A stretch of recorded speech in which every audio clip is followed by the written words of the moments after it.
وقال رسول الله صلى الله عليه وسلم لا تزال المسألة بأحدكم حتى يلقى الله وليس في وجهه مزعة لحم أو كما قال عليه الصلاة والسلام۔ واجب الاحترام بزرگوں اور دوستوں، پچھلے جمعہ کو میں نے کسب حلال اور اکل حلال کی اہمیت پر کچھ گفتگو کی تھی۔ حقیقت یہ ہے کہ معیشت یہ کسی بھی معاشرے کی ترقی کے لیے، فلاح و بہبود کے لیے معیشت کا مضبوط ہونا بہت ضروری ہے۔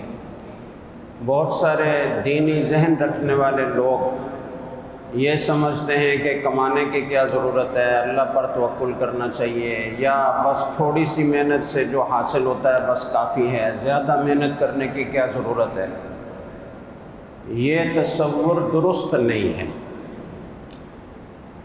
جب مسلمان اس دنیا میں رہتے ہیں تو اللہ تعالیٰ نے اس دنیا کو دار الاسباب بنایا ہے، اور دنیا کے حالات اس کا بہت بڑا مدار وہ کسی بھی ملک کی معیشت پر ہوتا ہے۔ اگر آپ کی معیشت مضبوط ہے تو آپ دنیا میں سر اٹھا کر جی سکتے ہیں، آپ غلط مطالبات کو رد کر سکتے ہیں، آپ صحیح مطالبات دنیا سے منوا سکتے ہیں۔ لیکن اگر آپ کی معیشت مضبوط نہیں ہے، آپ معیشت میں کمزور ہیں، تو آپ ہر وقت دوسروں کے دست نگر ہیں، آپ ان کے تابع ہیں، آپ ان کی شرائط ماننے پر مجبور ہیں۔ وہ غلط مطالبات جو ان کی طرف سے ہوتے ہیں آپ کو ماننا پڑتے ہیں۔ اسی لیے حضرت عمر رضی اللہ تعالیٰ عنہ فرماتے تھے کہ یہ جو معیشت ہے یہ ثلث الاسلام ہے۔ اسلام میں عقائد ہیں، احکام ہیں، معاشرت ہے، اخلاق ہیں، 5 قسم کے تفصیلی احکام ہیں۔ اس میں پورے یعنی دنیا کے ہر شعبے سے متعلقہ احکام ہیں۔ دشمنوں کے ساتھ آپ کا کیا رویہ ہونا چاہیے وہ ہے، مسلم معاشرے میں جو غیر مسلم رہتے ہیں ان کے ساتھ کیا سلوک ہو وہ موجود ہے، کفار سے آپ کی لڑائی ہو، جہاد ہو تو اس کے احکام ہیں، بین الاقوامی تعلقات آپ کے کیسے ہونے چاہیے، اس کی بنیاد کیا ہونی چاہیے یہ ہے، آپ کا خرید و فروخت کیسا ہونا چاہیے، آپ کے معاملات کیسے ہونے چاہیے، آپ کی معاشرت کیسی ہونی چاہیے، آپ کا ایک دوسرے کے ساتھ سلوک کیسا ہونا چاہیے، والدین کے اولاد پر کیا حقوق ہیں، اولاد کے والدین پر کیا حقوق ہیں، میاں بیوی کے ایک دوسرے پر کیا حقوق ہیں، پڑوسی کے کیا حقوق ہیں، ایک عام مسلمان کے ہم پر کیا حقوق ہیں۔ ایک طویل سلسلہ ہے احکام کا۔ حضرت عمر رضی اللہ تعالیٰ عنہ فرماتے ہیں کہ یہ ساری چیزیں مل کر 2/3 ہے، اور معیشت ثلث الاسلام ہے، 1/3 وہ اسلام کا وہ معیشت ہے۔ اگر آپ کی معیشت ٹھیک ہے، حلال ذرائع آمدن آپ اختیار کر رہے ہیں اور معیشت آپ نے مضبوط کر رکھی ہے تو اسلام کو فوقیت حاصل ہوگی، اسلام سربلند ہوگا، مسلمانوں کو عروج ملے گا۔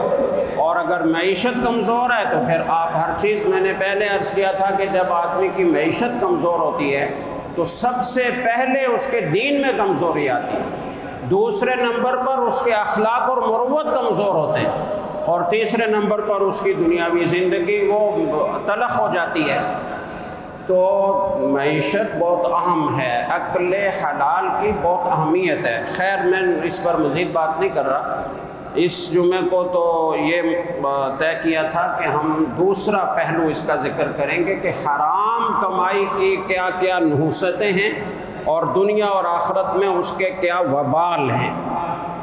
بخاری اور مسلم کی روایت ہے، رسول اکرم صلی اللہ علیہ وسلم نے فرمایا، حضرت ابن عمر رضی اللہ تعالیٰ عنہ سے روایت ہے، آپ نے فرمایا لا تزال المسألة بأحدكم حتى يلقى الله وليس في وجهه مزعة لحم۔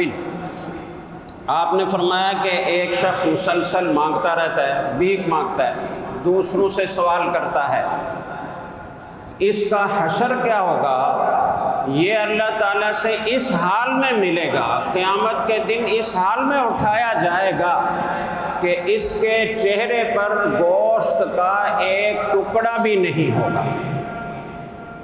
یہ اس کے سوال کرنے کی نحوست ہوگی، اس کا وبال ہوگا۔ تو جب کسی سے بھیک مانگنا اتنا بڑا گناہ ہے اور اس پر اتنی زیادہ اللہ تعالیٰ کی طرف سے یہ نحوست آدمی پر طاری ہوتی ہے، تو جب آدمی حرام ذریعہ آمدن اختیار کرے، سوال کرنے والا تو سوال کرتا ہے نا، دینے والا اپنی خوشی سے اس کو دے رہا ہے اور اپنا حلال مال اس کو دے رہا ہے، لیکن چونکہ سوال کرنا ایک صحت مند آدمی کے لیے اور جس کے پاس ایک دن کا کھانا پینا موجود ہے، اس کے لیے سوال کرنا حرام ہے، تو یہ اس نے سوال کر کے حرام طریقے سے گویا مال حاصل کیا ہے۔ تو جب اس کا یہ حشر ہے، تو اگر کوئی ذریعہ آمدن فی نفس ہی حرام ہو، کسی نے چوری کر کے مال حاصل کیا، ڈاکہ ڈال کے مال حاصل کیا، کسی نے رشوت دے کر مال حاصل کیا، رشوت لے کر، کسی نے غصب کر کے مال حاصل کیا، کسی کا حق دبا کر مال حاصل کیا، کسی کی زمین پر قبضہ کیا، کسی کی دکان پر قبضہ کیا، کسی کے اور کسی بھی مال پر قبضہ کیا، تو یہ فی نفس ہی حرام ذرائع ہیں۔ تو ان ذرائع سے حاصل ہونے والے مال کا وبال پھر کتنا ہوگا، یہ آدمی کو خود سوچ لینا چاہیے۔ چنانچہ رسول اکرم صلی اللہ علیہ وسلم نے فرمایا کہ حرام خور کی سب سے بدترین سزا یہ ہے کہ وہ جنت سے محروم ہوگا۔ بخاری کی روایت ہے یا کسی دوسری کتب ستہ میں سے کسی کتاب کی روایت ہے، اور اس میں آپ صلی اللہ علیہ وسلم نے فرمایا لا يدخل الجنت لحم نبت من سخط، وہ گوشت جو حرام سے پلا بڑا ہو وہ جنت میں داخل نہیں ہوگا۔ النار اولا بہ، جہنم کی آگ اس کے زیادہ لائق ہے۔ تو یہ جتنے ذرائع میں نے آپ کو بتائے، کسی کو دھوکہ دے کر مال کمایا، جھوٹ بول کر مال کمایا، اور اسی میں سودی لین دین بھی شامل ہے، اس کے ذریعے سے مال کمایا۔ یا ایھا الذین آمنوا لا تأکلوا الربا اضعافا مضاعفا، قرآن کریم میں اسے صراحتاً منع کیا گیا، اور حدیث میں سود پر اتنی وعیدیں ارشاد فرمائی گئیں کہ آدمی کے رونگٹے کھڑے ہوتے ہیں۔ سود کیا ہے؟ سود یہ ہے کہ آپ نے بینک میں اپنا سرمایہ رکھا اور بینک ایک خاص شرح کے ساتھ وہ آپ کو سود دے کر اضافہ کر کے واپس لوٹائے گا۔ اگر بینک سے آپ کا کوئی شرعی معاملہ ہوتا، آپ مزاربت کرتے بینک کے ساتھ، آپ شرکت کرتے بینک کے ساتھ، آپ اجارے کا عقد کرتے بینک کے ساتھ، کوئی شرعی عقد کرتے، اس کا منافع آتا وہ حلال ہوتا، جیسے کہ غیر سودی بینکوں میں ہوتا ہے، اسلامی بینکوں میں ہوتا ہے۔ لیکن جو کنونشنل بینک ہیں، جو ہمارے پہلے سے چلے آ رہے بینک ہیں، سودی بینک ہیں، وہ آپ سے سرمایہ لیتے ہیں اور کوئی شرعی عقد نہیں ہوتا، کسی کاروبار میں آپ کی شرکت نہیں ہوتی، کوئی مزاربہ اجارہ کا عقد نہیں ہوتا، وہ صرف آپ سے پیسے لیتے ہیں، وہ اپنے پاس جمع رکھتے ہیں، اپنا کروڑوں اربوں روپے اس آپ کے سرمایے سے کماتے ہیں، اور پھر ایک مخصوص شرح کے ساتھ آپ کو سود دیتے ہیں۔ 12%، آج کل پتہ نہیں 12% ہے، 14% ہو گئی ہے۔ دن بدن جیسے معیشت کمزور ہوتی جاتی ہے، شرح سود بڑھتی جاتی ہے۔ تو آپ نے جو سرمایہ بینک میں رکھا ہے یا کسی بھی ایسے ادارے میں رکھا ہے کہ جس کے ساتھ کوئی شرعی عقد نہیں ہے، جیسے کہ آپ نے وہ جو ایک قومی بچت کے سرٹیفکیٹ ہوتے ہیں وہ لے لیے، یا جو سرکاری ایک اوسیع کی اسکیم ہے اس کے تحت آپ نے پیسے جمع کرائے، وہ خالصتاً سودی معاملہ ہے، وہ کسی شرعی عقد کے تحت نہیں آتا۔ آپ کو بینک گویا کہ مکان آپ لینا چاہتے ہیں مثال کے طور پر، ایک تو ہے نا آپ نے سرمایہ رکھا لاکھوں کروڑوں روپے اور اس کا سود لگ کر آپ کو وصول ہو رہا ہے، اور دوسرا یہ ہے کہ آپ گھر مکان بنانا چاہتے ہیں اور آپ بینک کے پاس جاتے ہیں کہ مجھے مکان بنانا ہے اور مجھے پیسوں کی ضرورت ہے، تو بینک آپ کو سودی قرض دیتا ہے، آپ کو رقم دیتا ہے کہ ٹھیک ہے آپ بنا لیجئے، گھر بنا لیجئے، لیکن یہ 10 لاکھ روپے مثال کے طور پر ہم آپ کو دے رہے ہیں، تو آپ کو 5 سال کے بعد یا 10 سال کے بعد آپ کو 15 لاکھ لوٹانے ہوں گے۔ یہ جو 5 لاکھ ہے یہ بینک آپ سے سود وصول کر رہا ہے، اور سود جیسے لینا حرام ہے ایسے ہی دینا بھی حرام ہے۔ لعن اللہ آکل الربا وموکلہ وکاتبہ وشاہدہ، اللہ تعالیٰ نے سود کھانے والے، سود کھلانے والے، سود لکھنے والے، سود کا گواہ بننے والے تمام پر لعنت فرمائی، سب حرام ہے، دونوں گناہ میں برابر کے شریک ہیں۔ یہ سود نہ دیتا تو وہ نہیں لے سکتا تھا، اس کو سود کھلانے کا گناہ یہ کر رہا ہے، لہذا اس کے ساتھ گناہ میں برابر کا شریک ہے۔ آپ کسی اسلامی بینک میں جائیں گے اور آپ کہیں گے مجھے مکان بنانا ہے یا مجھے گاڑی کی ضرورت ہے، تو وہ آپ کو سودی قرض نہیں دیں گے، وہ مارکیٹ سے گاڑی اپنے لیے خریدیں گے، اور مثال کے طور پر 30-35 لاکھ کی گاڑی ہے، وہ اپنے لیے خریدیں گے، خود قبضہ کریں گے، اور قبضہ کرنے کے بعد پھر آپ کو مرابحتاً بیچیں گے، قسطوں پر آپ کو بیچیں گے۔ انہوں نے 35 لاکھ کی خریدی ہے، وہ آپ کو 45 لاکھ کی بیچیں گے، 5 سال میں آپ کو قسطیں مثال کے طور پر پوری کرنا ہوگی۔ تو یہ عقد بالکل شرعی عقد ہے اور اس میں کوئی حرج کی بات نہیں ہے، لیکن سودی بینکوں میں یہ نہیں ہوتا۔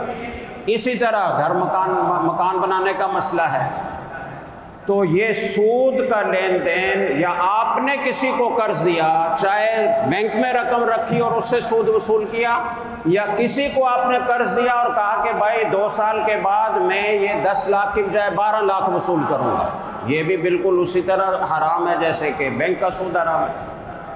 اور یہ کتنا بڑا گناہ ہے، کتنا حرام ہے، رسول اکرم صلی اللہ علیہ وسلم نے فرمایا کہ سود میں 36 گناہ ہیں، یا سود کے 36 شعبے ہیں، اور ان میں سے ادنا شعبہ ایسا ہے کہ جیسے نہیں 70 شعبے ہیں، اور ادنا شعبہ ایسے ہے جیسے آدمی اپنی ماں سے بدکاری کرے۔ کتنی سخت وعید۔ اور فرمایا کہ درہم ربن یاکلہ الرجل وہو یعلم اشد من 36 زنیہ۔ فرمایا کہ سود کا 1 درہم جسے جانتے بوجھتے آدمی کھاتا ہے، اسے معلوم ہے کہ سود ہے، پھر بھی وہ لے رہا ہے، کھا رہا ہے، استعمال کر رہا ہے، تو فرمایا کہ یہ 36 زنا سے بدتر ہے۔ 36 مرتبہ آدمی زنا کرے، اس کا کتنا بڑا گناہ ہوگا، سود کا 1 درہم کھانے سے اس سے زیادہ گناہ ہوگا۔ اتنی بڑی سخت وعید ہے۔ بعض روایات اگرچہ ضعیف ہوتی ہیں، لیکن قرآن و سنت میں صحیح روایات میں جتنی وعیدیں ارشاد فرمائی گئی ہیں ان سے اس کی تائید ہوتی ہے۔ تو سود کا لین دین یہ حرام ذریعہ ہے، جھوٹ بول کر، دھوکہ دے کر، دوسرے کو اندھیرے میں رکھ کر مال کمانا یہ حرام ہے۔ بخاری کی روایت ہے، البیعان بالخیار ما لم یتفرقا، جب 2 آدمی آپس میں خرید و فروخت کا معاملہ کر رہے ہوتے ہیں تو جب تک وہ مجلس میں موجود ہوتے ہیں، مجلس برخاست نہیں ہوتی، تو دونوں کو عقد باقی رکھنے یا ختم کرنے کا اختیار ہوتا ہے، اسے خیار مجلس کہتے ہیں۔ دوسرے فقہا کے اس کی اور تشریح ہے، میں فقہ حنفی کے مطابق بتا رہا ہوں۔ جب تک مجلس باقی ہے وہ رد کر سکتا ہے، ایجاب و قبول ہو گیا، لیکن مجلس باقی ہے تو وہ اگر کہے کہ بھائی میں نے سودا تو کیا ہے لیکن مجھے اب یہ مناسب نہیں لگ رہا، میں اس سودے کو ختم کرنا چاہتا ہوں، تو وہ کر سکتا ہے۔